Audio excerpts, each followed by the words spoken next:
Hi friends, எல்லாருக்கும் வணக்கம். இந்த வீடியோவில் நம்ம பார்க்க போகிறது கெமிக்கல் டோசிங் சிஸ்டம். இந்த டிவைஸ் வந்து பார்த்திங்கன்னா நம்ம கூலிங் டவரில் சர்க்குலேட் ஆகிற வாட்டரை வந்து எவ்வளோ பேராமீட்டர்ஸ் நம்ம லிமிட் செட் பண்ணி வச்சுருக்கோமோ அந்த லிமிட்ஸை வந்து மெயின்டைன் பண்ணுறதுக்கு இந்த கெமிக்கல் டோசிங் வந்து யூஸ் பண்ணுறோம். இதில் வந்து ப்ளோ டவுன் ஆகிற வாட்ரு ப்ளஸ் வந்து நமக்கு வந்து பம்ப்லேருந்து தண்ணி கூலிங் டவர் மேலே ஊற்றிட்டு அதுக்கப்புறம் ஹீட் எக்ஸ்சேஞ்ச் ஆகி கீழே டப்பில் இறங்குது இல்லைங்களா, அந்த இறங்குற தண்ணி திரும்ப நமக்கு பம்புக்கே இன்லெட்டில் போகும்.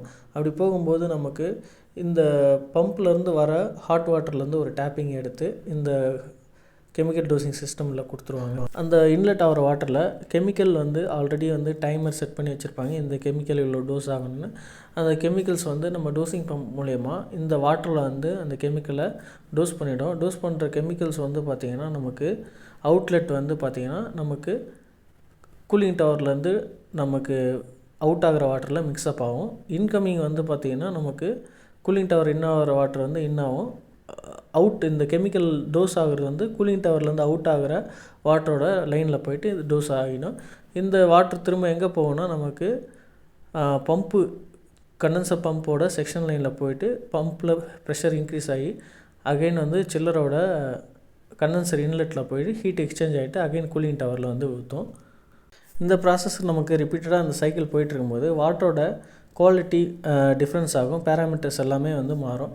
அது மாதிரி மாறும்போது இந்த வாட்டரில் வர டஸ்ட்டை கலெக்ட் பண்ணுறதுக்கு நமக்கு இன்லெட்லேயே ஒரு ஸ்ட்ரெயினர் கொடுத்துருப்பாங்க. அந்த ஸ்ட்ரெயினர் தான் இப்போ நம்ம பார்த்துட்ருக்க பார்ட்டு. இது வந்து பார்த்திங்கன்னா ஃபுல்லாகவே வந்து சோக் ஆகிடுச்சு. ஏன்னா அந்த வாட்டரோட இதில் வந்து ஸ்கேல்ஸ் நிறையா இருந்ததுனால ஸ்ட்ரெயினரில் வந்து ஃபுல்லாக ஸ்கேல் ஃபார்ம் ஆகிடுச்சு.